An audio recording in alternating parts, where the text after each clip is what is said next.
Yun mga kaangkol, ayun, ang dami nang ginagawa dito sa lugar namin mga kaangkol. Ang laki na ng pinagbago mga kaangkol. Ayan o, nung araw yan wala kang makitang mga ganyan. Ayan o, pigiri. Pero ngayon makikita mo na o, mga babuyan. Ayan, ganyan nung araw wala kang makikita mga kaangkol, puro bukid yan. Pero ngayon mga babuyan na yung mga nandito mga kangkol. Ayan, sa tagal kong hindi nakapunta rito sa lugar namin dito sa Kabukiran, makita mo na mga kangkol, dami ng mga ang laki na talaga mga pagbabago mga kangkol.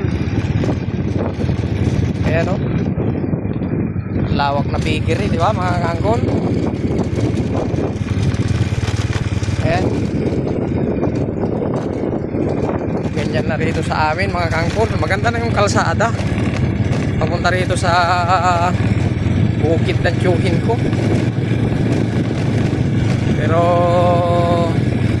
ganun talaga, may pagbabago mga kangkol.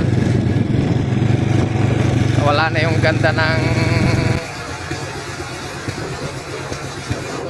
dito mga kangkol.